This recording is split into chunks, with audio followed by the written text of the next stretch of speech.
Welcome to Season 3 of the Knowledge from the Couch podcast. More history, more people, more of the stuff that got you here in the first place.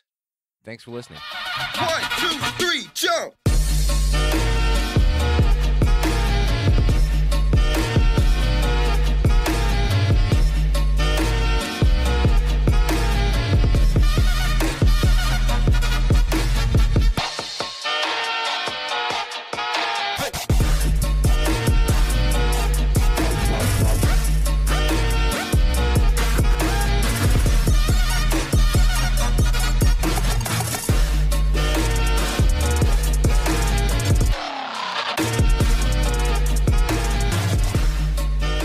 Hey guys, what's happening? Welcome to the Knowledge from the Couch podcast, episode number 50. Yes, we made it to 50 goddamn episodes, guys. What's happening? How are you?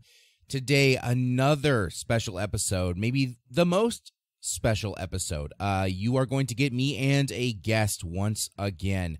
Not only will you get him with me on this one, but we're also going to be releasing a bonus episode sometime during the next week before our episode number 51, which will be back to me by myself, at least for a little bit. But today's episode, episode number 50, is with a man that I've collaborated with many times before. And obviously, you're going to hear a lot of the stuff that I'm sort of repeating right now in the episode going forward. So I won't waste a ton of people's time in the intro. Today's episode, episode number 50, is over a man, at least half of it or so, is over a man named Guglielmo Marconi, sometimes posted or pegged as the father of modern radio. I have Aaron Hogg with me in this episode, and a man who is very much into the development and usage of radio and the spoken word therein.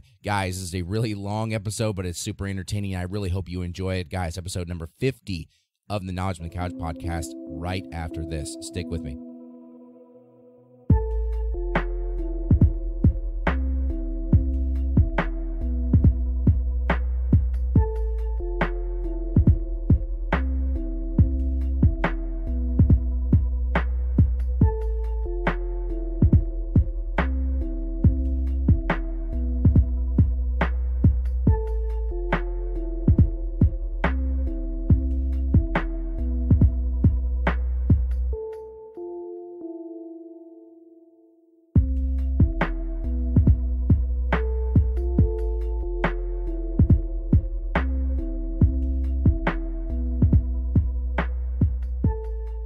All right, guys, so episode number fucking 50 of the Knowledge from the Couch podcast. Today, oh my God, today I have a special guest, and I don't want to take away from the specialness of my last guest, since she's related to me, and I'm sure she's listening to this podcast, but oh my fucking God, I have a real special guest today. You've seen him, if you've ever followed any of my other work, on his videocast, the All Things Action Videocast. I've been a guest now, 4 times, I believe, on that show.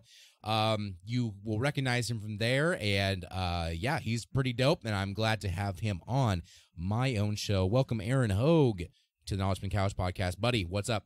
Nothing, man. Thank you for having me on. I want to start out by saying it's not lost on me that you saved me for your 50th episode. It worked out real perfectly that way. I know. It's amazing. It is truly an honor. I know that we kind of, I mean, if anybody has watched when Kyle's been on the video cast, we've talked about this before. Yep. That, you know, we kind of played off of each other. I remember sitting at one of our friends' weddings, the receptions, and you being like, I really want to fucking jump into this podcast stuff. And I said, I do too, but I have these 2 little people in my life that really kind of hold me back from doing stuff from right doing now. Anything really. And you, in a very really nice way, kind of forced my hand to be like, all right, fucking figure it out, buddy. Do something that you really like. And so I didn't want to be like, oh, Kyle just started his podcast, so I think I'll fucking start a podcast. I went, all right, I'll do a video cast. It's a little bit different. The other thing too is, you've talked about this in the past too, is like, podcasting is not free per se, but I found that YouTube is free. Mm-hmm. The only difference is I'm paying on the back end as far as like equipment and fucking storage and stuff like that, and time spent making everything. A hell of a lot of time. And thank you for coming on to the All Things Action Videocast on the 4 different separate occasions that you've been on. Mm-hmm. I want to thank everybody who follows Kyle in any way in his podcast, and because of that has decided to stumble upon the video cast, because when Kyle is on, it's like having and my kids talk about this, it's like having a celebrity on, and we don't have great numbers, but our best numbers are definitely when you're on. So I can tell, like, people are like, oh fuck, I want to see what Kyle's talking about, and it's not lost on me that that you have an impact on our show, and hopefully in a roundabout way we're trying to give you some sort of impact on your show too. Yeah, exactly. And I appreciate your kind words. I bring my bandwagon with me to your show just to see. We'll take it every goddamn time. They like to put a face to the voice, even though most of my listeners already know what I look like. But the randoms who don't, they get to kind of put the face to the voice and kind of see. When I started this podcast, it was a lot more in line with what I wanted to do. It was like, hey, it's a history thing. I'm going to tell a story about history. The end. Yeah. And as time has moved along, I've gotten a lot more loose with it. Yeah. Because I feel like now that I've gotten comfortable with the format, my first episode, I told this to Amber too. It took me 14 some odd fucking hours to put it together, and it was a 8-minute episode. Like, how does it? It's eye opening, isn't it? It's a lot of it was a lot of trial and error and being very perfectiony for no good reason. Because in the end, I mean, when I look at my downloads now, I think that Teddy Roosevelt episode has been downloaded maybe like 300 times, which is it's fine. Yeah, but for all the work I put into it, I have episodes I put in a quarter of the work in my timeliness, and they've got just as many downloads. And it's just like. Things have gotten a lot looser, and I really feel like that's where I finally have found like the sweet spot that I like with my show, where it just doesn't feel as much like that first few episodes just felt like work, because I was like, I want to make a good product. I don't want to make a bad impression. I want to have everything ready to go for my own type of show. And now I just kind of wing it, because I like to tell a story, and if it goes with a very formal like A, B, C, and D, the end of the story, or if it's like, here's a general outline, I'm going to riff for a while, or like now you're talking about in a roundabout way bringing people back to it. I think getting people who aren't just me onto the show makes it more of a legit podcast in my mind, because now it's not just me looking at a mic and being the dictator of the show. It's me talking to other people about the same sort of thing, and it gives an interesting perspective to anyone who listens to my show. Hey, it's not just him dicking around, giving us his own opinion. Like, why would I give a shit? It's now him and other people that are, they can talk to him and they give their own opinion. They tell their own stories. And, oh, boy, it actually sounds like something reasonable where somebody gave a shit about the show so much to actually come up and talk about it. So, I feel like I'm in a pretty good spot now with the podcast. 50 episodes in now, which I didn't think I'd ever fucking make it to 10. Yeah, I was going to say, I think going back to the season 1, and we've talked about this ad nauseum too, where it's like you're kind of just like speaking out into the ether, and it's like, hey, if anybody's out there, just give me a fucking sign that you're out there. And I think that you've talked about it multiple times on different mediums already, that you are getting recognized, even if it's just obscurely and by happenstance. It's still really kind of cool. We're still waiting for that, but the difference, I think, maybe after this show you'll be a little bit more recognized. And the thing for me is like, so like we're on Facebook, All Things Action Videocast. Find us there. I'm going to do shameless plugs right now. Yeah, we'll get plugs all over the place in this show. Don't worry. But, like I follow different Facebook pages. Like there's one called The Dad. I don't know if you follow that or not. I am not a father.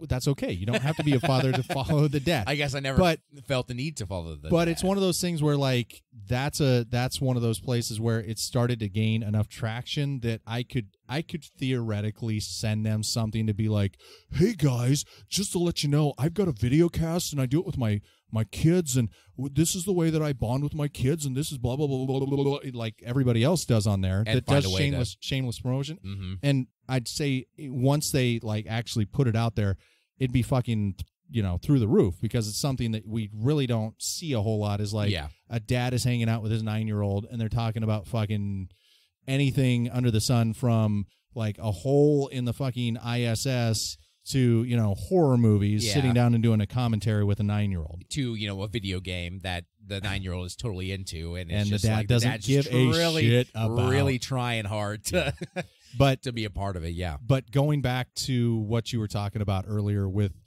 your first episode, I think that it's not lost on people that Teddy Roosevelt one, if people go back and listen to that, you did put a lot of time and effort into that one. Yeah, for sure. And that's the thing, is there's so many people that get into this medium and just they go, oh well, and you hear even people from the top that are just like, oh dude, all you have to do is just you record it on your iPad and you put it on your iPhone and you do this with your iShit and it fucking is awesome. And it's like, no. To actually do something well, you have to spend a little bit of time on it, and you actually have to put some thought into it. And so you set the bar for yourself very high to begin with. And I think that that's something that you need to make sure that you're always cognizant of, is that very first one, you did yourself a huge service by actually putting the time and the effort in and being like, if I'm going to fucking do this, I'm going to do it the way that I want to do it. And I'm going to do it right. And you took pride in it. And that's a very big thing. And to kind of like leapfrog it or jump forward to do that Walking Dead time jump that everybody talks about, the awesome one where Rick Grimes is 6 years in and all that bullshit. Yeah. To come full circle and on episode 49 to have the first guest, whether it was planned or not. Yep. The culture and the climate that our country is in right now, us being in the United States, I know you've got people from other countries. I am floored by the fact that people from other countries listen to anything from America, because by and large, Kyle, I'm going to tell you guys right now, Kyle is one of the most knowledgeable and cultured people I know. Most of the Americans are, the person you're listening to right now is probably right at the bar. After that, it goes way down. Kyle's actually way higher on the bar than I am. And so you guys have to realize if you think we're a bunch of fucking morons, we are a bunch of fucking morons. I'm sorry to say that. No, I'm just joking. But to have Amber on, number one, it's awesome. She's your sister. But number two, to have a lady be the first guest, that's awesome. Super progressive. My hat's off to you for doing the best thing and having the right person on. Amber, I'm going to tell you right now, you crushed it. Oh, thanks, man. And I was enthralled by what you guys were talking about, not just the person you were talking about, but the story beforehand and hearing about kind of a little bit about her and what she's really into. I knew that, but I think it was precious to see that you let everybody else kind of in a little bit on your life and see kind of what family's like with you. Yeah, exactly. Yeah, because that was definitely not just a look into her life, but a look into our life together. Absolutely. Because, we're brother and sister. I'm the oldest and she is the youngest, but we've, grown up together. She's known me as long as she's been alive. And, just being able to kind of chit-chat as if we were just a couple of siblings talking and having everybody kind of listen in on that was kind of fun to do. And everybody, we were speaking about this off mic before the show, but just talking about, nobody likes to talk about themselves and nobody thinks they're interesting in any way, and kind of trying to ply that out of her a little bit. Eventually you get to that point, and just once you get in front of the mic, and you can obviously tell that Aaron's more of a pro. No offense, Amber, I know you're listening, but he's done radio and stuff in the past, so he leaps onto it very quickly. And it's hard to be in pole position. I'm going to tell you right now. It is that's really that's tough a hard to be spot to be the first one. Yeah. And I had already done 48 regular episodes plus some mini stuff and all the prequels. So honestly, I'm really above 50, but this is the 50th, formal episode. And she'd never done this before. Most people that you've ever met in your life have never spoken in front of a microphone. Absolutely. Because why would you, for any reason? And it is tough just throwing her in the chair and saying, all right, here we go. And I do the intro and I ask her and she just, you freeze up and it's like, well, we'll get there eventually. Let's just keep talking. We'll keep talking. And eventually we're going to find the common ground. And then like that, the floodgates opened and we just went for it. An hour later, we were still talking. It doesn't take a whole hell of a lot to shoot the shit with your friends, So and that's one of the big things I wanted to bring to this show, because even I get sick of myself fucking talking about shit constantly. Like as if I'm fucking funny or smart. I just talk to myself and it's like, oh yeah, I'll chuckle at some stupid shit that I said. And I'm like, oh yeah, nobody heard that. It's just me. Right. It's just me. And I thought it was funny. It's nice to have other people around to bounce stuff off of. It's refreshing for me. And it makes it more fun for me to do this because Jesus, sometimes you almost feel just, you want to be the person who's consistent. I always wanted to be the guy that every week I came out with an episode. I learned this from the Sklar brothers, who are hugely influential to me in terms of guys who are just like pros. The two of them get along so well. Obviously they're twins. They've worked with each other forever, so they get each other really well. It's in unison. Yeah. They did, the Jim Rome show as guest hosts for a long time. And then when podcasting was kind of more of an infancy, its stage of newness, they started their own show, and they just every week, consistently, every single fucking week they had something. I was just like, these guys never take a fucking break. Every week they've got a show. I couldn't believe it. They were just, so consistent. And when you get in the world of podcasting, you find, just like anything else, there's a lot of inconsistency and a lot of consistency. You'll see some hosts that never miss a week and they're just on it. Right. And then some hosts just don't give a shit and they'll put out 3 shows in a week. Then they might go a month without fucking doing anything. And all of a sudden they come back and they're like, oh, sorry. Or it's just random. Like they just kind of do it on their own schedule. Yeah. And it's just like, those guys were pros. So when I started doing mine, I always thought back to when I used to listen to their show constantly, and even on repeat, I would listen to episodes that I just really liked when they'd have somebody on, like Patton Oswalt or something they really liked. And I would go, wow, that was great. Like, it was so good that they were so consistent. They always had new content, even if it wasn't great each and every week. They always had something for somebody. And I always took that to heart when I was going to do something, because I never wanted to be the douchebag who's like, oh, I'm going to start a podcast. And then you do 4 or 5, and then you just take 2 months off and then come back. Because at that point, who the fuck's going to listen to you anymore? Like, right.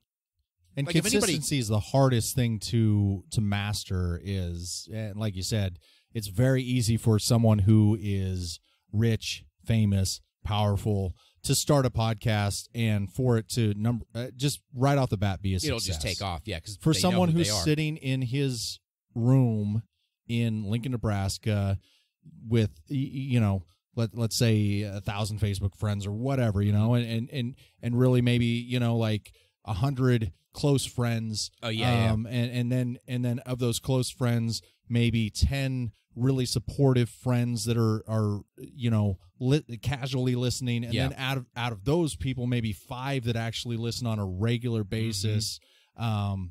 It's really hard. And then it's like, so I'm really trying to put something out there that my friends that listen on a regular basis are going to love. My friends that listen on a somewhat often basis are going to like, and then the friends that don't listen at all, maybe finding something that they will find enjoyable every once in a while, because I'm fucking putting this stuff out that, hey guys, I still have a podcast. I know it's fucking crazy. It's been a year now, but I still do have a podcast, Yeah. So I think it's pretty incredible, what you're doing here. And hopefully by having guests on now, it'll help. When you're talking about the Sklar brothers, obviously they have a highly successful podcast now called Dumb People Town. And the thing that is kind of interesting is they have kind of figured out, like, you can't do it on your own all the time. You can do it on your own a lot of the time. Yeah, but and a lot of those guys did do it by themselves a lot of the time. But, like Daniel Van Kirk, they brought him on. Daniel Van Kirk is a freaking hilarious guy who plays that muse, and it works for him. And so they don't necessarily have to work so hard. So anytime that you need someone to just fucking come in and riff with you, if you don't necessarily feel like talking history, if you do feel like talking history, number one, I'm a goddamn dummy. I think I've said this multiple times to multiple people in multiple places. Kyle's podcast has actually given me more knowledge than what I got from high school and junior high and college. Yes, I am a college graduate. It's going to be very, again, all of you people out there outside of the USA are going to be like, this idiot. This is the bar that graduated high school and college. This is the bar we set. This is the bar. Just remember that. So, but yeah, I mean, it's one of those things where like you're never alone. Yep. You do have a handful of people who are out there who are probably, you'd be surprised, they're probably clamoring to get on here. I feel very fortunate to be here, especially on the 50th episode. But regardless, if you would have had me on episode, 56, that it technically holds no significance, I would have been fine. 92, like 99, I would have been like, fuck, Kyle, wait 100. Could you just wait until one more? Like, let's push this. Do one more show, and then put me on here. But it's still one of those things where it's like you have the group of people. Yep. And the fun thing about the podcast is you can go so many different directions with this. It's just the beginning. You may feel like it's like, all right, I've opened the door. This isn't even the door that opens the door to the door that starts the thing. Like, this is something that's so cool, and I'm so proud of you, and I'm so glad to be part of this right now. And hopefully I do a service to you and not a disservice. I can already tell. I've walked it back in my head. I'm like, I shouldn't have freaking accosted those people like outside of America. I'm just joking with you guys. I love you. Awesome. Well, what are they gonna fucking fucking do? They're not here. Yeah. We're in the middle of America. Have fun trying to find us. It's a big country. I just don't want them to tune out before they actually hear about some of the stuff that we want to talk about today. Exactly. Well, I appreciate all your kind words about this podcast. It's definitely been a labor of love more than anything. It's just a fun deal. It's something I always wanted to do. Like, podcasting has been such a big part of my life for the last 6, 7, 8 years, and being a part of the listening audience has always been fun, but it's always been, even weirdly enough, and we'll talk about this in just a second, just the idea of being on radio has always been super interesting to me, just becoming, a fan of talk radio. It's like, well, shit, I could do that. I can talk and be on the radio. Yeah. That seems like super fun to be a part of. And, talking more about yourself now, if we want to get a little bit more personal, now that we're done patting each other on the back, about how jerking each other off. How about you tell these 9 people left listening to the show how I think 4. Yeah, but yeah, about how what you're about. Like, tell us the audience about you in general, and like kind of what you're into and what you kind of like to do. Yeah. So once again, Aaron Hogg, All Things Action Videocast, otherwise known as Dad, aka Dad, and father of 2, Samaya, who's 13, and Raiden, who's 9. You see those guys pretty regularly on the show. I am married. I've been with my wife now as a couple nearly 20 years, which is pretty damn exciting for me. And so if I sound like I know what I'm doing on here, I can attribute that to one institution, which is Wayne State College in Wayne, Nebraska. I was the college radio station director for 2 years, and was an on-air personality there for 4 years, as well as a place called KTCH AM in Wayne. And you got a real fucking pro on the show today. Holy shit. So radio has been really kind of, besides my kids and my wife and my, just family overall, it's been my other love. It's been my other hobby. You were into it enough to go into college and pursue it Yeah. continuously for multiple years. Absolutely. And I think if, and we talked about this on the last episode of All Things Action when Kyle was on there, had there not been a pivotal shift called satellite radio that came along right about the time as I was graduating, Yep. I think I'd still be in radio right now. I like podcasts a lot more because you can actually drink beers and be semi-drunk, which I feel like I'm starting to get to be. Well, but you might not be the only one. yeah. So, but yeah, I've always found radio very sexy for some reason. I think just as a young kid, I would just sit in my room and listen to FM radio and make mixtapes. And when I was in high school, I was in bands, Yep. rock and roll bands, and so in college, In the audio world. yeah, and in college, like I said, college radio director. At Wayne State College, I was able to lead the crew to get back-to-back College Radio Station of the Year Yep. awards in Nebraska. Pretty impressive. Because there is 3 gigantic colleges of the University of Nebraska system that also have college radio stations. Yeah, and whereas fuck those you, people. Where you was a part of the state college part of Yeah. of Nebraska with you and Peru and Chadron. Yeah, so we were going and head to yours head were with smaller with a big. Oh my especially God. UNL's got KRNU in here, 90.3 FM.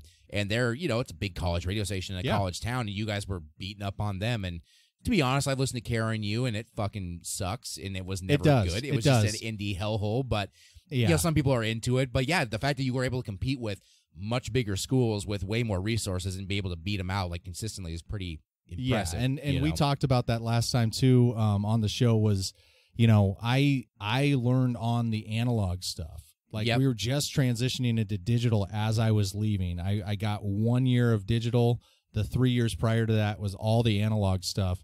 And like you talked about, when you go up against UNL, they're doing all digital, Yep. but they still aren't teaching the kids the right way to like work with the machines, and so it's very rudimentary, and I still hear that they've gotten a little bit better, but it's still very rudimentary. But yeah, I mean, and so when you come from radio, you get indoctrinated by who was radio, what was radio, Yeah. how did radio come to be, and I hope I'm not segueing in at the wrong time. I can see exactly what you're doing, and I was about to applaud you on your sake. See, this is why he's a real thank fucking you. pro. A good, and I'm ruining it because I'm stepping on his segue. Let's talk about the cat. Oh yeah, I've got 2 cats. There's a cat just walking around our feet right now. She doesn't know what the fuck is going on. Why there's another dude in here just screaming at another guy at each other. I can only imagine how loud we are without the headphones on. You never really know when you're on monitor how fucking how Come loud. here, kitty. Yeah. But I touch you. your history, your knowledge of radio and just liking it a lot. You always told me that you were never much of a history buff. That you No, I wasn't. learned a lot from what I said. And I have been Yeah. for a long time. I used to fucking sit at my grandma's house, and she had this like old ass 1960s era like encyclopedia set. Yeah. From when my dad was a kid, and I would just fucking take a volume out and just read it and just look through it and be like, this is interesting. I just sit on the fucking ground like a dumbass 9-year-old and be like, I'm reading an encyclopedia. That was what I did. And I don't know what it was, but the worldview that I got from it and just imagining what else was going on besides my little hovel, in the holy ground, Nebraska, taught me to really enjoy like not only, what was going on, but history in general. And, you were probably never into that sort of thing like I was, but interestingly enough, you were so into radio that, of course, when you're into one thing really badly, and this isn't the only thing that you're really into, because we'll talk about this later. You'll hear us talk about it on another version of this show. Your love of film and comics and media that way. I mean, if anybody's in love with a certain thing, you always go backwards because you want to see where it came from, what it was like at a certain point when you weren't really paying attention to it, or when you were there and young with it, you can watch it evolve from like, hey, I liked this when I was 10, and now that I'm in my 30s, this is what it's like. And I can tell you about how things have evolved and stuff, and that's just history as well. Well, and radio's the one thing that I found I appreciated so much that I wanted to learn a little bit more about it. Yeah, exactly. But I don't know if anybody else out there is like this. My brain has, and I don't know, maybe this is just fucking generic and everybody has this, but my brain actually has a separate memory compartment for pop culture, specifically like fucking music lyrics and movie knowledge. And I don't know why, but at a very young age, I'd hear a song once and I'd be able to recite the lyrics of that song. And so I just remember like being a little kid, and we'd be, you know, with somebody else's parents sitting in their car waiting for something. And I don't remember a lot about my youth, but one of the things that always comes to mind is like sitting in a car and the parents sitting in the front, we're sitting in the back, music's playing, and I'm singing along to the song it'd be like a brand new song. Just for shits and giggles, Billy Joel's "We Didn't Start the Fire" came out, and I don't remember if you remember that song. It was like it happened to be a little bit about history. Isn't that weird that I remember the song about history? But I remembered all the songs. And so there's a lot of parts where it's almost like Billy Joel was rapping in that song, which is fucking weird. About as much as a guy could. He's like him. Malcolm X, like I can't remember it anymore. But if I heard it, I could sing it. I could sing it verbatim right now. But he's sitting there and he's just like riffing, you know, just going through. And the mom turns off the song to kind of indicate like, okay, I'm done listening to you. And I keep going. I keep going with the song all the way to the end. And she just looks back and she goes, "How did you do that?" And I said, that's just me. That's what I do, you know? And this is like, I'm 9 years old at the time.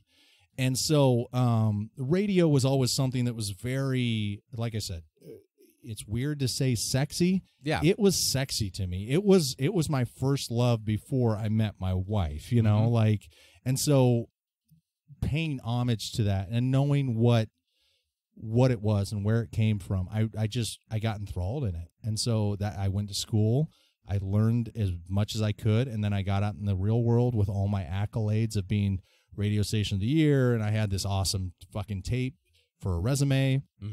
And I fucking shop it around and don't hear anything nationally, and I shop it around locally. And I just remember talking to somebody here in town. I won't name the station.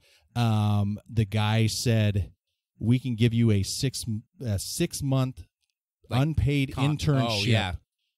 And then we'll see if we want to bring you on." And I said, "Are you fucking kidding me? I just went to school for 4 years. You got to be kidding I'm looking me. for a job. Pay me." Exactly. And I could have walked in and did everything that they wanted and more. And they still might have not given you whatever the fuck you wanted. And that's a waste of time, you know?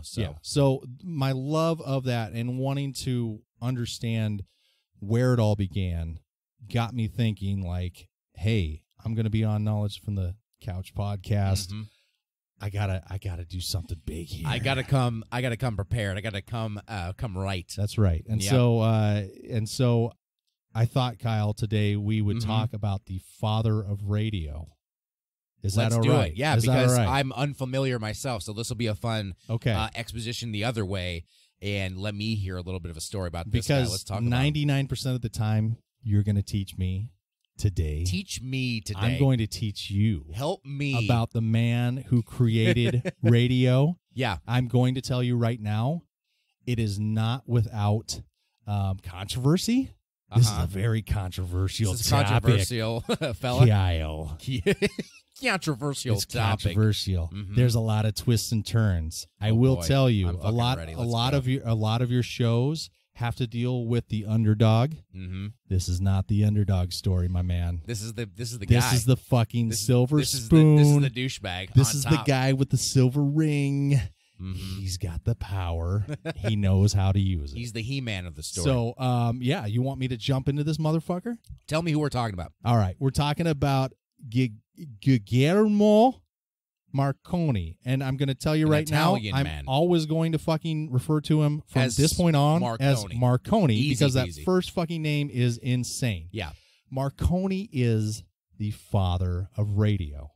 Now, within saying that, we need to make sure that we get a couple of names out there because radio was not invented by Marconi, not by any stretch of the imagination, because radio consists of scientific theory, and a lot of guys had a hand of that. James Maxwell, Heinrich Hertz, Alexander Popov, Edward Branley, and I'm gonna fucking butcher this. It's an Indian physicist whose name is Jagdish Chandra Bose. Okay, so those are kind of the guys. Now, what sets Marconi apart from that is Marconi knew how to market radio. That's typically always who it is, right? It's never, it's almost never the guy who actually invents the thing. Sometimes it is, but 90% of the time, especially back then, like when I say back then, I mean in the 1800s, 1800s, even into the early 20th century, it was almost never about the guy who came up with something. It was the dude who knew how to sell it to everybody, and that became the guy who became famous for whatever reason. And so, and we'll get into this a little bit. James Maxwell. Yeah. If you guys have heard of Maxwell tapes, this is the fun thing, is like you're going to hear these names and you're going to be like, oh shit, that's where it comes from. So Maxwell, who actually was like the recording pioneer, everybody had Maxwell cassette tapes when we were younger, right? Yeah, if you ever go back, like if you're too young and you're listening to this show, ask your parents or somebody older. First. Yeah, first of all, fuck you, millennial. Stop it. But if you're somebody who doesn't really like know what a VHS tape or a cassette tape is, find an older person who's your friend, say your parents or whatever, and go find a fucking VHS or a cassette like tape somewhere that somebody had, and you'll look at it and it's a fucking Maxwell. More than likely, it'll say Maxwell somewhere on there. So that's you get the names. Heinrich Hertz. Obviously, we're going to talk about the Hertz. It is the fucking frequency equation, correct? Yeah. Pretty so impressive. we all know that. The one that I really want to touch on that we probably won't talk too much about after this is J.C. Bose. Now, J.C. Bose was Is it Bose as in B-O-S-E, like the headphones? So you would think that. You would think that. I think the company actually paid homage to this gentleman. Themselves. J.C. Bose was like Tesla and Nikola Tesla. He was a Indian, as in like Hindu Indian physicist. Yep. Who was working with radio waves, and just like everything else, when it comes to science, we're looking for something else, but we stumble on this thing during while we're looking. So J.C. Bose actually was trying to use electricity and radio waves to show. This is going to be fucking crazy, but it's true. Yeah. To show that plants have feelings. Yeah. That's what he was trying to find something by using his technology. Yeah, and so that's what he was trying to prove. Now, here's the thing. A lot of what he was doing was showing that plants actually have resonance and frequency like humans do. Like a living like mammal or breathing creature rather than a plant or tree or whatever. Things that we know now, things that we take for granted now. Pre-photosynthesis and all that shit. So he goes and he delivers all of this information and actually shows some different concepts to the British Empire. Yep. And the British Empire goes, number one, fuck that, because plants are just plants. And number two, because you're Indian, we're going to bury you. And so all of his work. And by the way, we'll probably end up stealing half your shit because that's what you do when you're the colonizer. Exactly. Not the so all of his patents are negated on all of this stuff, and he gets buried. And so it's a fucking tragedy because that guy probably, if marketed right, would have been the guy who invented radio, but he wasn't. Yep. So that's where we're going to start with Marconi. You'll find that that's a pretty common theme if you listen to my show a lot in history in general, especially, I mean, even today it happens, but it's not as common today because a lot of people with the advent of the internet, which is how you're listening to this, with the advent of communication as it is, it's pretty easy to like get your ideas out there and be the one responsible no matter who you are and where you are. But back in the day, it was like, it really was about who you were, what you were, and what everybody else thought of you. And if you were somebody who wasn't basically some fucking white guy somewhere who had the money, you were fucked. Even if you were a smart cookie like this guy, he just got fucked over by the British Empire, who at this point was, controlling India. Yeah. And a smart dude is like, hey, look at all the shit I figured out. And they're like, by the way, A, fuck you, buddy. Get rid of you. B, you are smart. We're going to steal your shit, and then we're just going to make it ours. Right. So you get lost to history. So that is a fantastic transition to Marconi. So Marconi was born in 1874 in Bologna, Italy. Yep. Okay. We usually say bologna here in the United States. You fucking Italians. I love it though.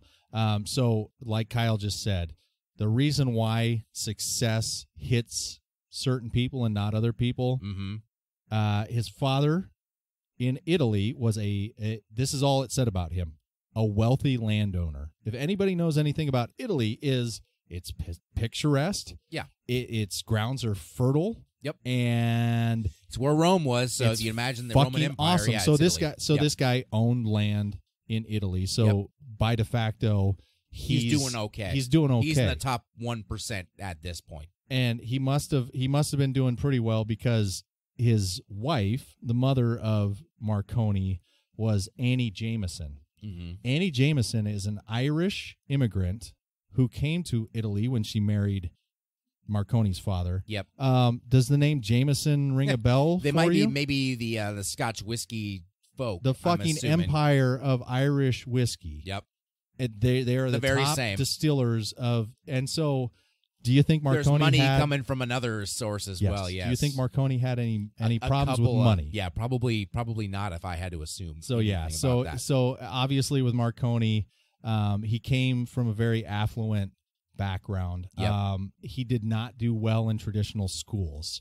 It was one of those things where it's like, I'm so rich, I don't have to fucking do this. But the parents were insistent, like, let's fucking make sure that you do something smart with your life. Let's try to not make you some sort of billionaire baby that doesn't have to do anything in his life. Dicks around all day and just absolutely just sucks away and just dies. Exactly. Yep. So they wind up getting tutors. Yep.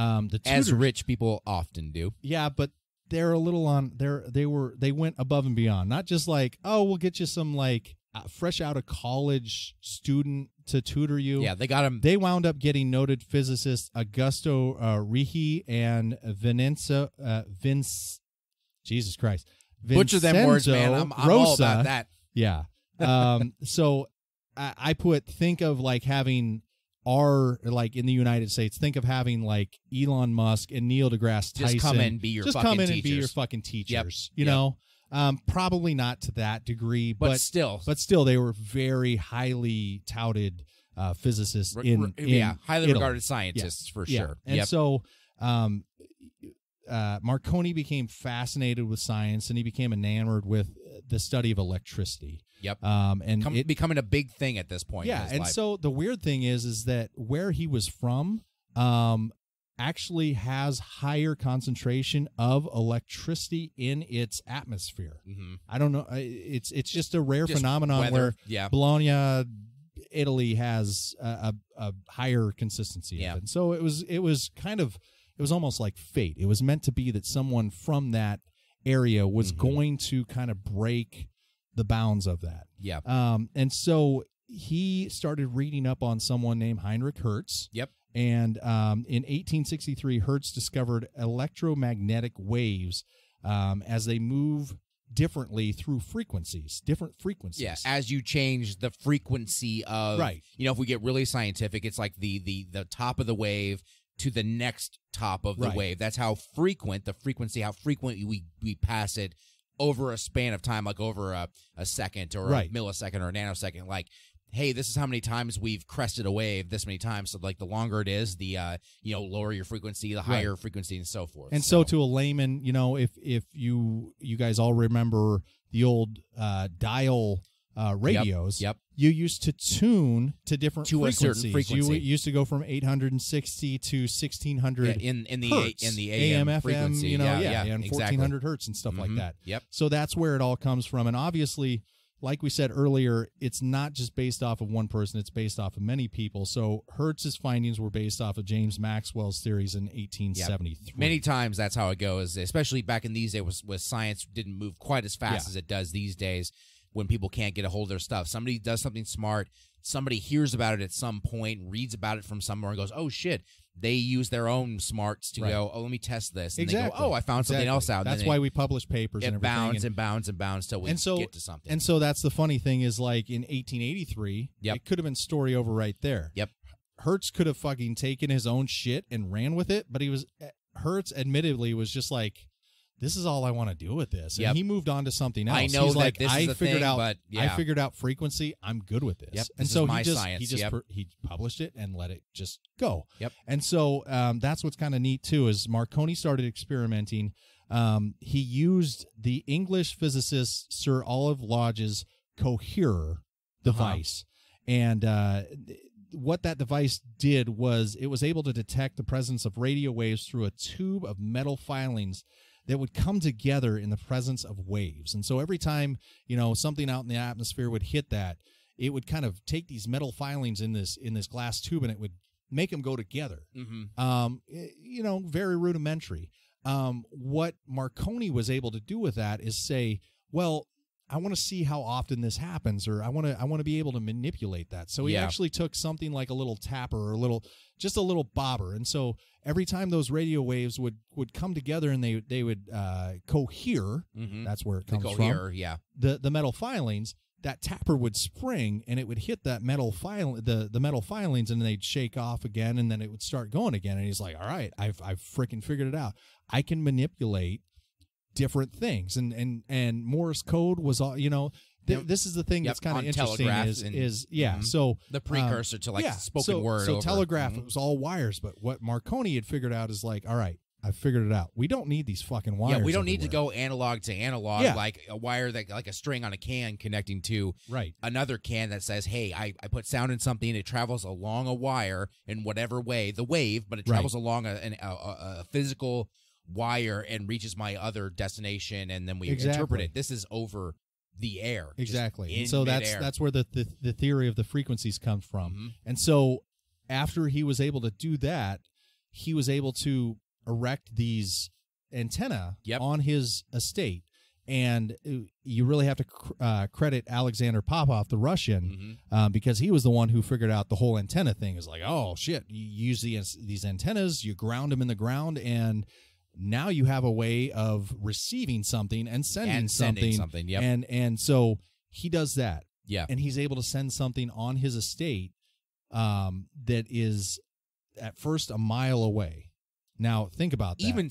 Still, even then, late pretty fucking impressive, right? Late 1800s, and he tells his apprentice, or whatever you want to call him, his lackey and his brother, hey man, go a mile away, set up this fucking pole. And what I'm going to do is I'm going to send you a Morse code, and you need to tell me if you hear if you get it. And so tell me what you got, and we'll confirm if you got the thing I sent to you. And so sitting here right now, we're talking into microphones, we're wearing headphones, okay? We take this all for granted. But back then, the brother puts on the headphones.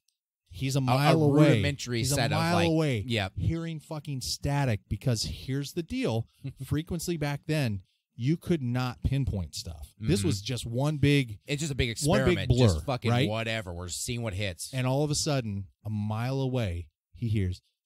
That's pretty fucking nuts. He's probably just shitting his pants. Marconi he's needs like, holy fuck. So Marconi needs to know that this is good. They took a rifle with him. They fucking fired the rifle in the air to let Marconi know, you fucking did it, man. You fucking did it. It's amazing. and so after that, Marconi's like, all right, we're on to something now. I fucking got this. And so this is where it gets kind of crazy. So he starts out doing that, and he decides to go to the government, the Italian government. And Marconi's like, guys, I'm going to blow your nips off. This shit is going to revolutionize the world. Dope as fuck. Right? Watch this. And the Italian government goes, we're not so interested in this. I don't see a practical application. Which is funny because I'm jumping through the tubes in Super Mario. It's so funny to think that somebody could be like, we don't see a proper application, when you're basically showing them fucking magic in front of their face. Think about all the goddamn wires that you have to run at this point in the world. Like you see old-timey video or like pictures of this time, and there's fucking wires everywhere for everything. And think about the old school telegraph. And actually, funny enough, like radio led into like wireless telegraph, because ships would use telegraph a lot of the time to talk to each other before real radio. We're getting there. But old school telegraph, like old like telegraph before anything else, they'd have fucking ships that laid cable on the fucking bottom of the ocean. Like they'd start in New York Harbor, and they'd have a fucking cable behind them, and then just sail to London and be like, it's a cable. And they still do it actually for internet, which is funny enough, but internet's a whole different story. Yeah. But still, it's like lay a fucking cable. But someday just to we're going to reach get each there other. with internet too, and Exactly. that's what's blow great. everybody's fucking mind. Then the singularity will start. We'll all be in each other's brain. Oh shit. We won't need podcasts anymore because we'll all know That's right. what each other is thinking all the time. Anyhow, get to it, Elon Musk. Get to it, yeah. So no practical application in Italy. Dejected, he goes to his parents. He's like, I know that this is going to be big. Yeah. You know, I know that we can do something with this. And he goes, I know I can make a lot of money. So we're already rich, but we can be exactly. real fucking But rich. but I get the feeling that Marconi was the kind of guy who said, I do not want to ride on the coattails of my parents. Yeah. And I think his parents were also like, we want him to be his own man. It's kind of like Inception. Yep. It's a great movie. It's a good movie. Check it out. So at age a 10-year-old movie, if you haven't seen it, go check it out. At age 22, Marconi and his mother moved to England, and they look for investors. Now, remember, Jameson whiskey has to be fucking big, not just in Ireland, right? So, but yeah, internationally, yes. Right. So you look at the connections of the Jameson name, and so the mom was able to kind of get him in front of the right people. Yep. And so very quickly, this is how being rich works. Hell by yeah, the way. hell yeah. You know people, and you're going to use those people for, to further get what you whatever want. it is. Exactly. So with those connections, Marconi's able to find investors very quickly and start his own company, which is called the Marconi Company. Yep. Coincidentally. Yeah. Interestingly enough, very creative. The strange thing is that the British Post Office is one of its main investors. Now, I didn't read too much into it. I don't know what their intentions were with that, but I think they realized, like, there's something else here, and we can certainly possibly use this to our advantage. We're not out anything if we start to get into something. So maybe like this. they were just forward thinking to think like, well, maybe we don't need to write things on paper anymore. Or you know, we can expand whatever it is that we do with this. Yeah. So with the financial backing, obviously he starts his company, and he's able to quickly show the merits of wireless broadcasting. He's able to get a Morse code to travel 12 miles wireless. So remember, when he was just dicking around on his house, he was able to do a mile. Now he's doing 12 miles. 12 times as far now. Yeah, Yep. and so by 1899, Marconi was successfully and routinely sending wireless communication across the English Channel, and he was also able to communicate with naval vessels and commercial ships that were equipped with his equipment, because obviously he started his own company. Nobody had fucking this doing before. all this stuff. Yeah, it was all him. Yeah. So one of the cool things was he got so good at it that he got in front of the Queen, and he's like, "Hey, Queenie, I want to show you how good this thing is, and I want to show you how awesome this is." Yeah. And so he brings her in. He says, I know your son is on that ship out in the harbor.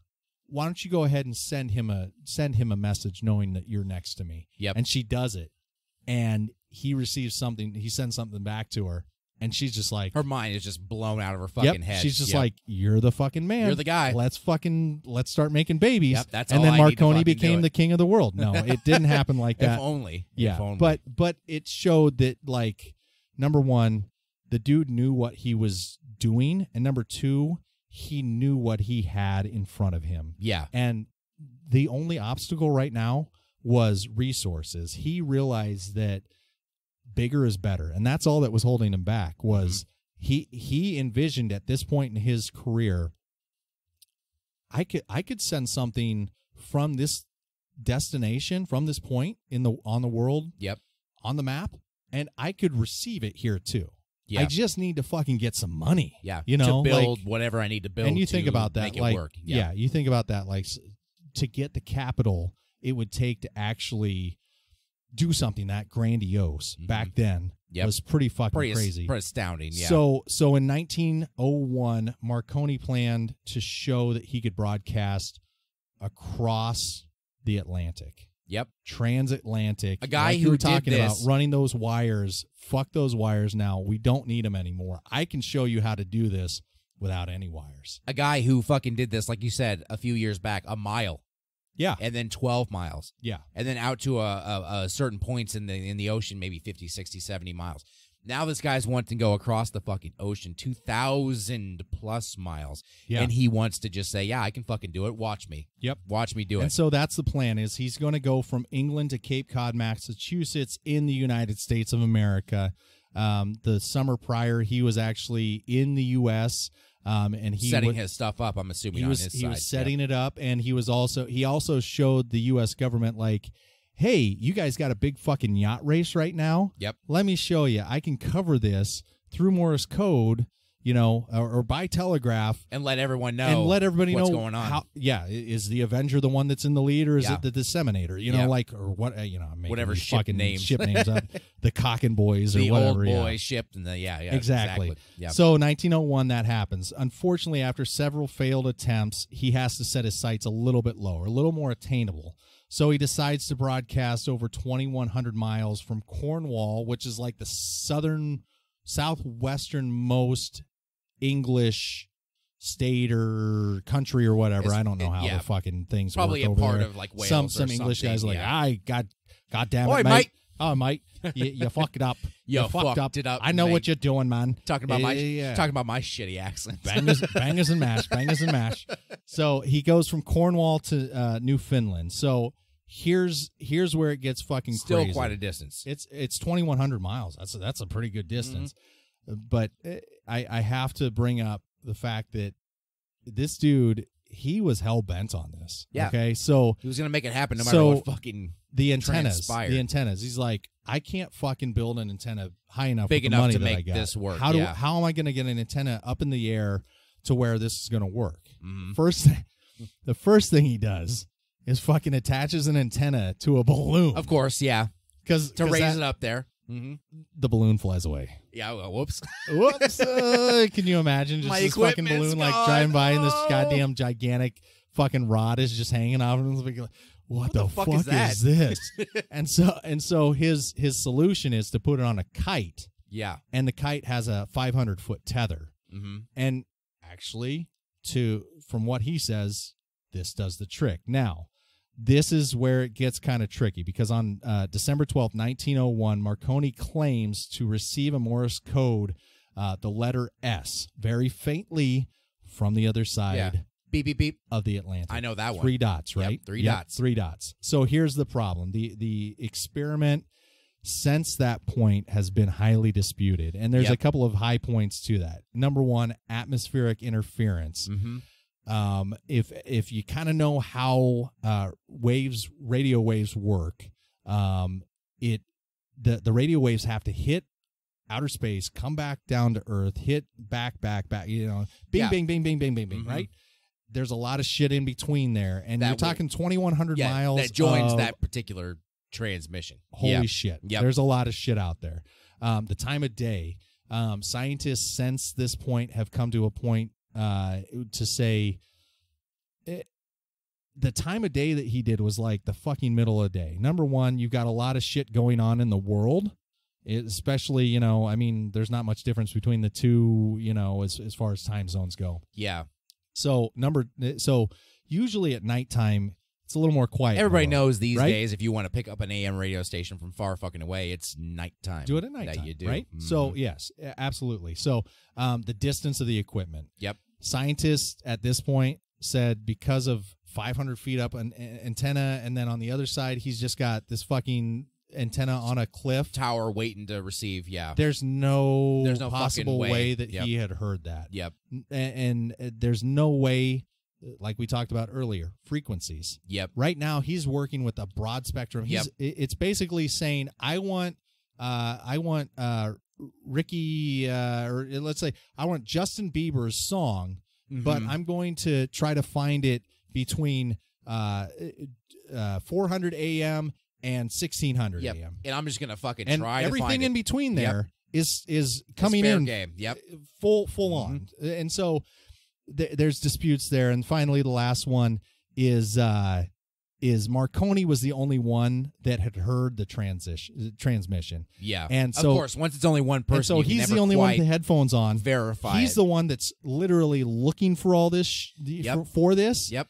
And he did it for 3 days. Yep. Now, one of the things that you have to deal with 3 is days to hear what might have been correct. an S and and that's it. And people have disputed, like, really the Sounds person on the pretty other end dubious should have been to doing me. some random ass Yeah. shit because he was looking for the S, number one. Exactly. So, and number two, he never let anybody else try to hear it. Mm-hmm. And the other thing is there's something called listener fatigue. Yep. That and you guys, I'm sure everybody's done that before too, where someone. The best example is when you're watching a scary movie. Yep.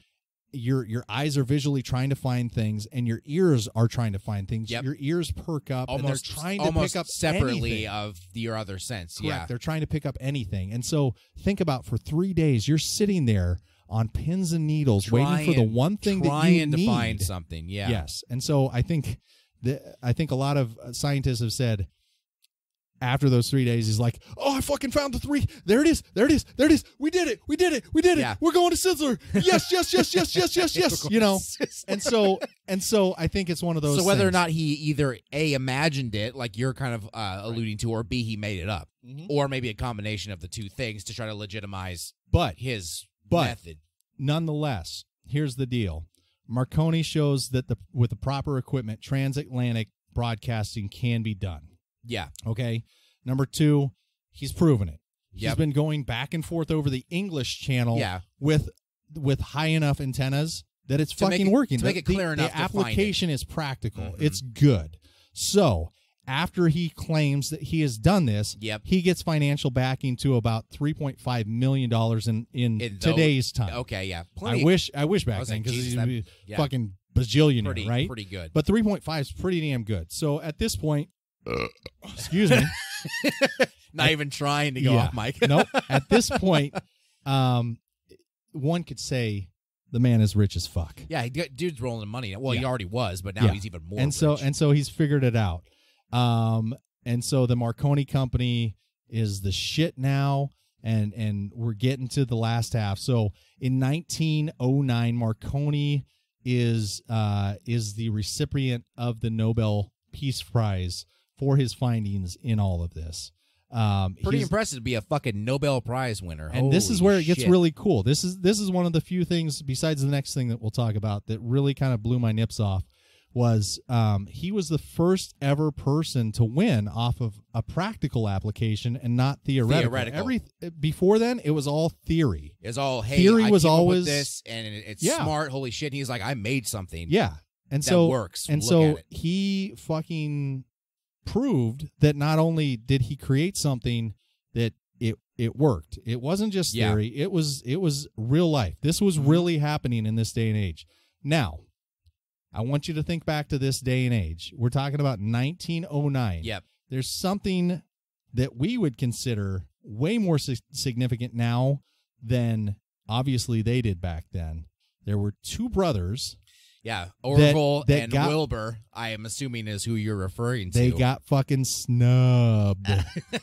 Marconi and one other, he actually shared it with another physicist. Yep.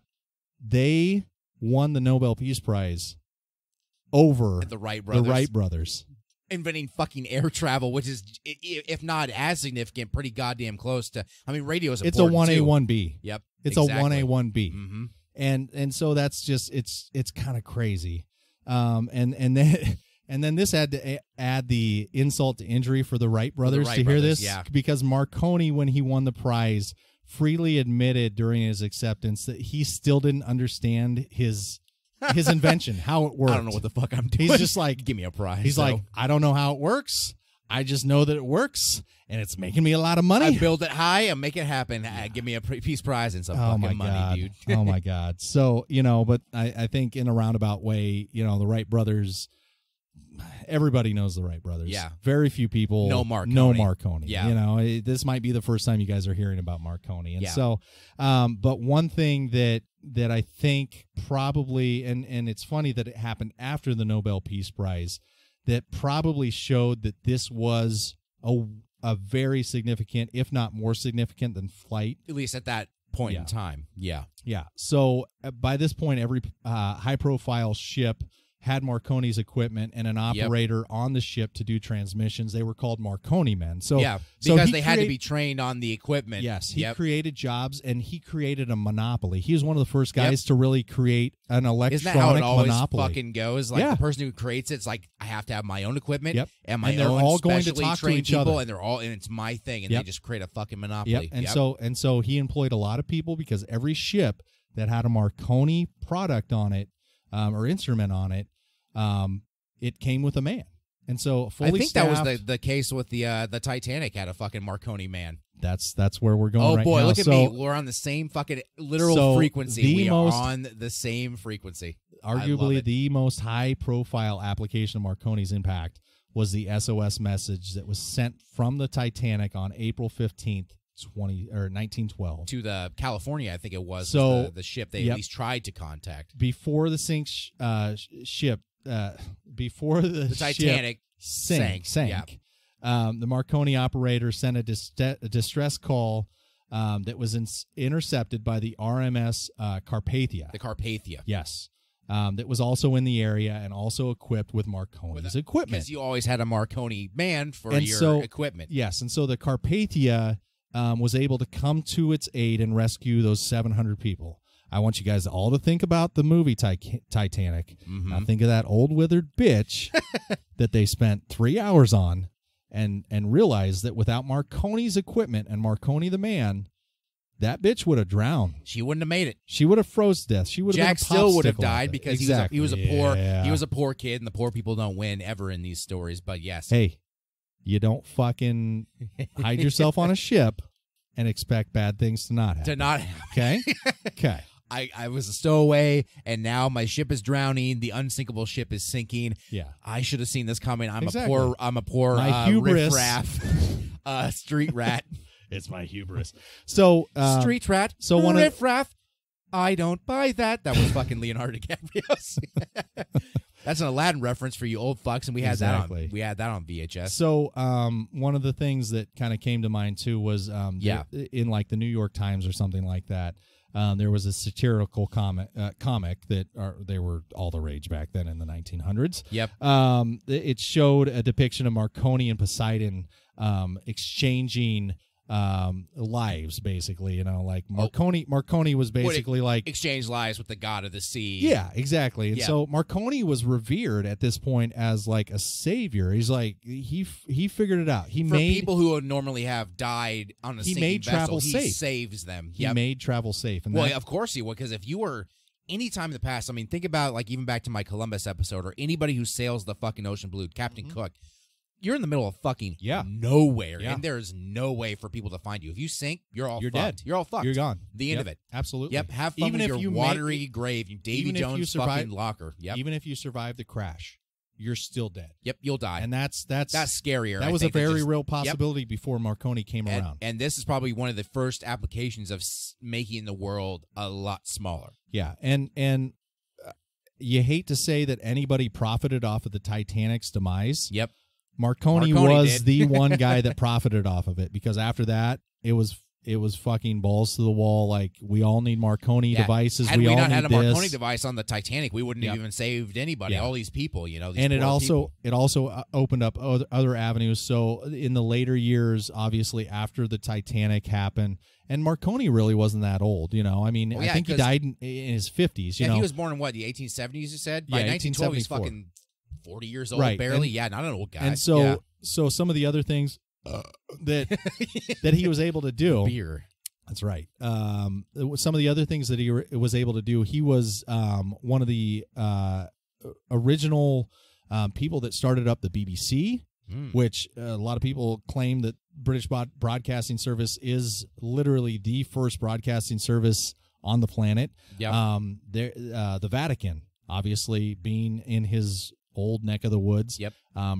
The Vatican radio network is the very first network that broadcast an actual spoken word out there, and it was a fucking Marconi hymn or thing. something like that. Yeah. And Marconi was the one that started that up. And so Marconi returned to Italy to a hero's welcome, obviously. Yeah. After all of this shit. All the things going down. And he was balling out of control. To say that the man had a lot of money would be an understatement. Yep. So for the last 20 years of his life, he lived on a yacht. And as you should, to if you're put from it into fucking perspective, Italy.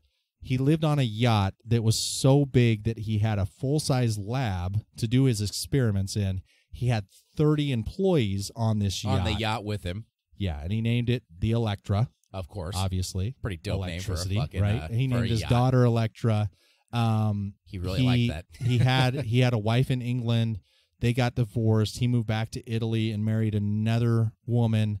And just to tell you how much of a player, high profile primetime player he was, he and Mussolini were very close. Yeah.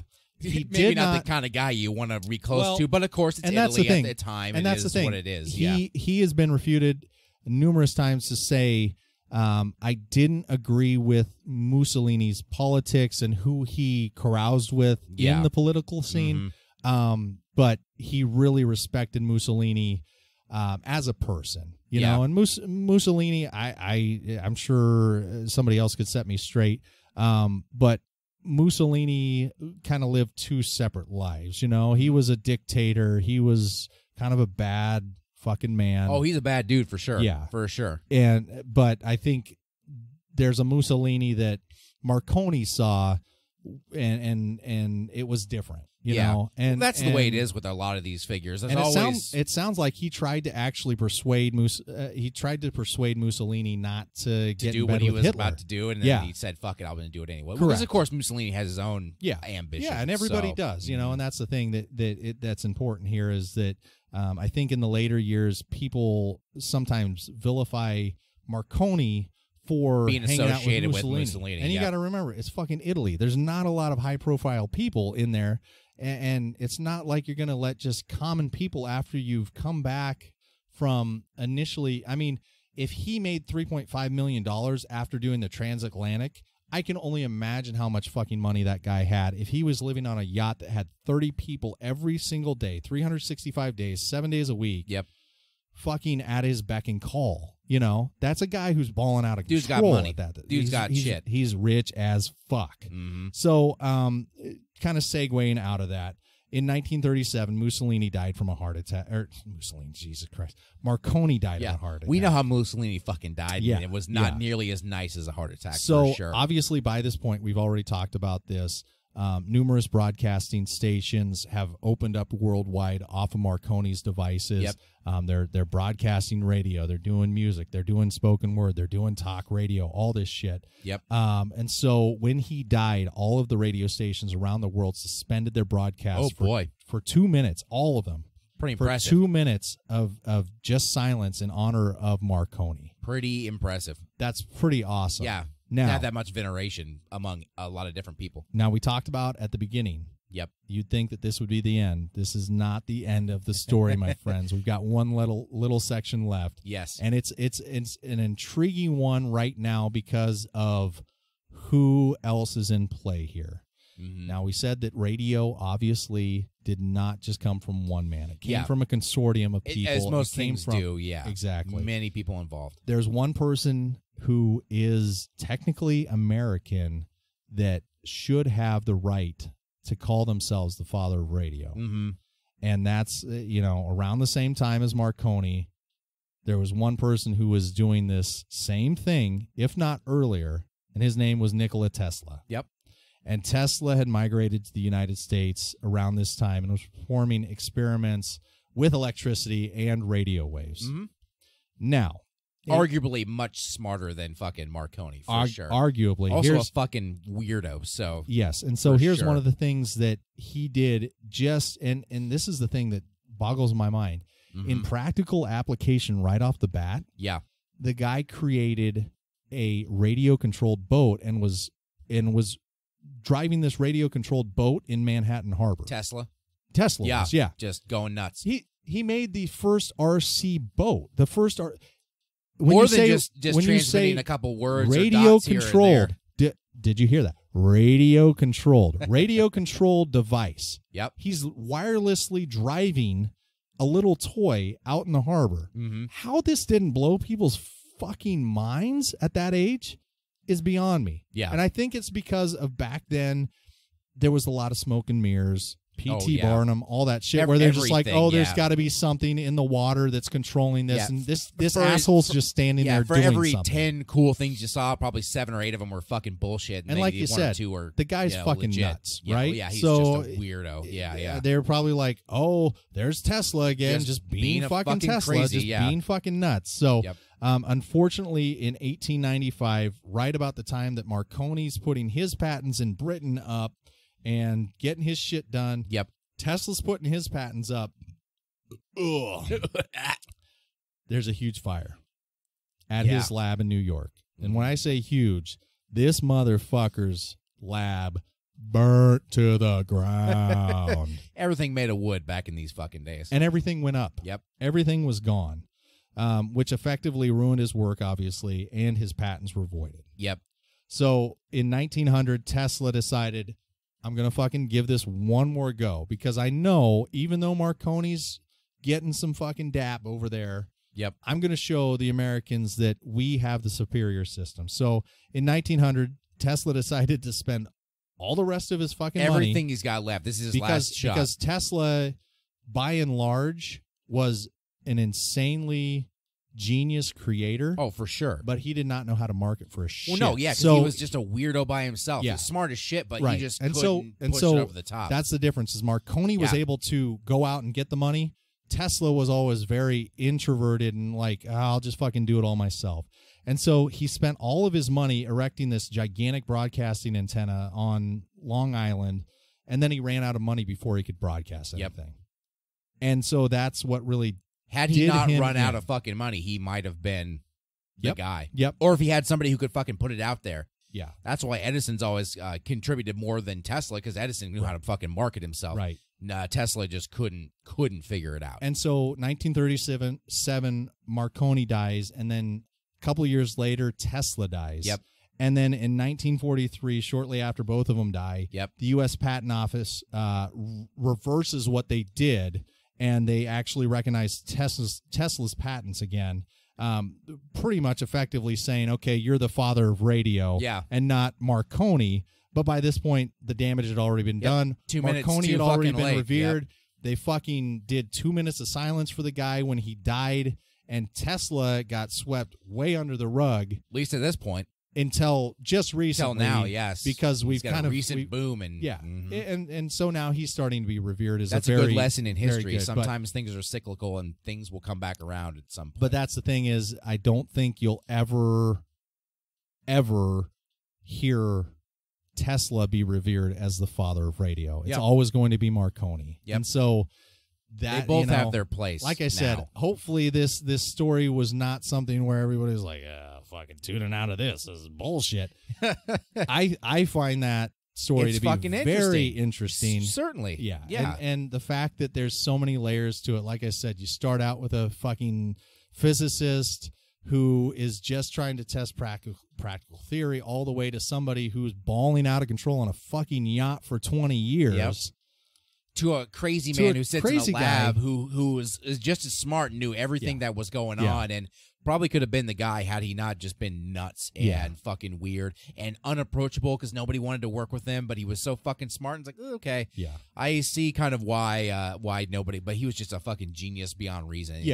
Yeah, let this be a lesson to you kids. If you don't have fucking somebody to advertise or do anything for you, you're not going to fucking get your shit recognized, because it's the same thing like Elon Musk. Elon Musk, by all means, isn't like a super genius by any means, but guy knows how to fucking market himself. He knows how to sell shit, He knows how to sell shit, and that's why everybody knows his fucking name and why he's probably going to be the guy who goes to Mars before anybody else does. And it's like, Jesus Christ. Well, and the one last thing I want to bring up is that if you ever go on YouTube and you type in Marconi, they have documentaries on him.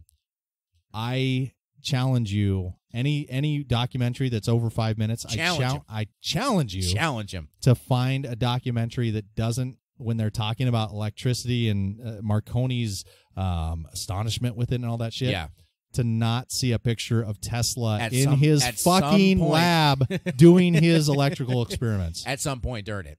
Yeah. Exactly. Because it's almost synonymous, where Tesla is revered as this mad scientist who always you see that iconic picture where he's sitting underneath a fucking orb in his the coil, He's just the a Tesla fucking- coil, yeah.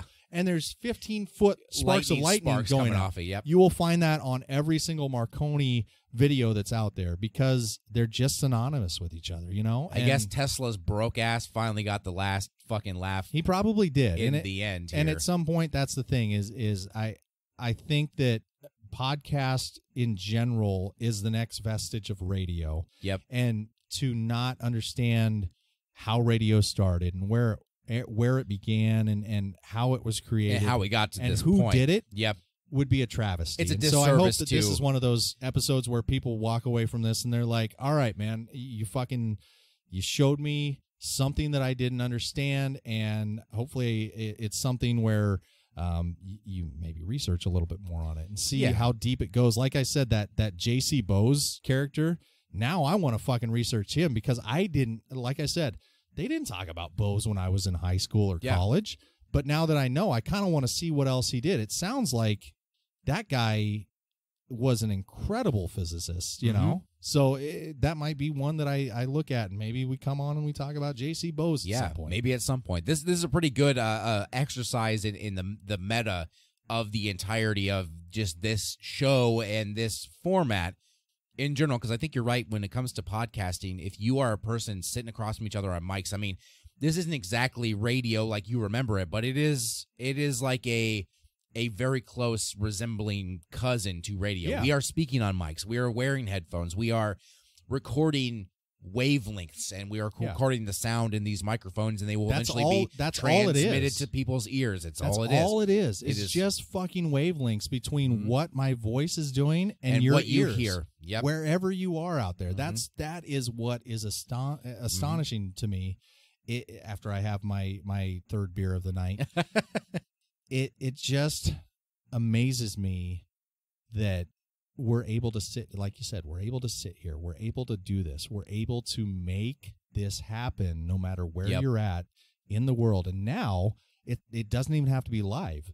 You might, this is early November in America. Yep. Early November in 2018. In 2018. You might not listen to this for another year. Yep. But it's still there. It's still going to resonate into your earbud, into your eardrum. My dulcet tones. Dulcet tones. And I don't know. It's super cool. Cool to think about. It's super cool. That should be the whole point of this podcast too. Like we talking about, meta. It's the whole point of this show should be, you're not going to learn perfect, wonderful, textbook, educational, high school, college level history from this show. Maybe you will learn something, but this isn't something where you take this and go, this is my education. It should be something that piques your interest. You learn something cool or new about something that you either didn't know something about, or maybe you had a real basic understanding and now you get a little bit more. And then, like you said, it should trigger the response to say, hey, I want to look that thing up. Yeah, like, let me look this up now, because we live in an age where there's no excuse not to, or being unable to find more information about the stuff that you're interested in. And there's just so much shit. Knowledge. Yeah, there's so much shit just laying out there, waiting for you to consume, waiting for you to look at and put in your brain, that you're not going to be worse off for fucking knowing more than you did the day before. That's the whole point. And I hope really that this extremely long, and we're well over an hour now. Oh shit. We're doing it. This is going to be the longest episode of the podcast for sure, and it may always be. Who knows? I did it. We did it. We did it, buddy. We did it. We did it. You did a lot of the work, though. You did a whole lot of heavy lifting, and I appreciate that. You fucking knocked it out of the park today. This is excellent. Thank you. I would say if you wanted to even just guest host at some point, do your own, I would fucking fuck that. I would let you do it, Fuck and that. I would upload it, and I would No be way. proud to do so. No way. But yeah, I think it's just the point is, find the stuff that you're into. Just like Aaron loves fucking radio. He told me a story for 45 straight minutes about radio, and I was in it the whole way. I learned new things too. Like, I knew about Tesla, but I didn't know who fucking Marconi was. I never heard of the guy, of course, and now I know, and I won't forget anymore. And I hope that some of you who are listening learn something fucking weird and new too, especially because you're listening to this in a format that is basically the next iteration of what we just talked about in radio. So that's the whole point. And it's kind of tough to outro the thing because I keep rambling on, but I think that's a good place to stop the podcast, stop the story. Definitely. I think we did a good service today. Absolutely. For sure. Yeah, guys, that's the end of episode 50. Holy shit, we went forever. You probably felt like you listened to 50, 51, and 52 the entire you can break time. it up. I don't give a shit. Oh, we're Whatever, not going man. to. People are going to listen to this whole fucking thing Good. straight through, and they're going to. I hope they do. I hope they do too. And if you want to continue listening to the show, or your friends, say your friends have never listened to this show before, or you're somebody who's new to the show themselves, this would be a pretty great episode to put on to somebody because you get two dudes just talking about fucking something interesting in history. If you want to do that, look everywhere that podcast apps are. Apple Podcasts, Google Podcasts, fucking Spotify, Stitcher, every single thing that allows you to access podcasts. You can find this. Search Knowledge from the Couch podcast. You will find everything from this episode all the way back to episode 1 of Teddy Roosevelt. If you got something interesting in your mind, or maybe you're just looking for something interesting to trip your trigger, like look through the catalog, find something. I'm sure I've covered something that you like at some point. You can find me personally. This is the plug section of the show. You can find me personally on Twitter at Kyle Steinhauser. You can find the show at The Couch Pod, also on Twitter. You can find me on Instagram at Kyle F. Steinhauser. The F is for fucking awesome. I just posted a picture before this show, and we'll take some sweet selfies too to show the proof that we did this together. That's right. And you'll see those there as well. Follow me there. It's not that interesting, but I wish you would. Search Knowledge from the Couch podcast on Facebook. You can find us there. I post everything every week having to do with this show. It's how I developed a little bit of a fan base on Facebook. It's how I was able to get a hold of people like Aaron and Carissa, who made art for me that I still use. It's a beautiful picture. Yeah, she's pretty fucking talented. Yeah, isn't she is. Good for her. I was so happy when I did it. It was worth every red cent that I paid for that thing. Good. So, by the way, support your artists that do good work for you. That's a whole nother thing. Speaking of that, you can find me on Patreon, patreon.com/Kyle Has a Podcast. If you'd like to support the show, I am talking to a man who is part of my patron community. It's going super strong right now. But if you'd like to join it, there are a lot of rewards and stuff, and I'll continue to get that stuff worked on so you guys get everything pretty soon. But, I mean, dude, $12 a year is fucking nothing. $12 a year for I had hundreds of hours of my content. After I had you on this second round of times for my show, I started thinking to myself, and I'm like, I fucking spend more on coffee in a week than what I am not spending on one of my best friends for an entire year. And honestly, I'm an asshole because I should be doing like the $20 a month thing or something. You don't go that far unless you really feel like it. Maybe $5 a month. But honestly, like, guys, please go onto that Patreon and sign up. It's $12 a month at your base. Yeah, that's nothing. It's not much, and that's going to help you once, and that's all. And that's going to cover a lot of your administration fees. Yep. Especially podcasting if is not entirely free. Especially if like 4 or 5 more people sign up, dude. It's going to cover everything. Covers everything, and I don't have to do a damn thing. You get the same amount of content. I'll send you shit. Like you'll feel like you're really a part of supporting this show. Oh, I will. I will. Say you will, but never do. And never deliver. That's right. But pretend I did. That's right. Exactly. Your voice is enough. You can find Aaron on Facebook. You can search for him. He probably won't be your friend, but maybe he will. But you can find his videocast at the All Things Action Videocast. He posts pretty regularly. I'd say weekly, if not pretty close. Yeah, we to let that. everybody know when shows are about to drop or anything that's fucking crazy. And search for that channel, All Things Action, on YouTube. That is where he hosts his show. Absolutely. He puts a lot more work into his than mine because video editing is fucking hard, and all I have to do is do sound. You have to do sound and video, which is a whole nother bag of fucking cats. And you put shit on a green screen. It's pretty impressive in my.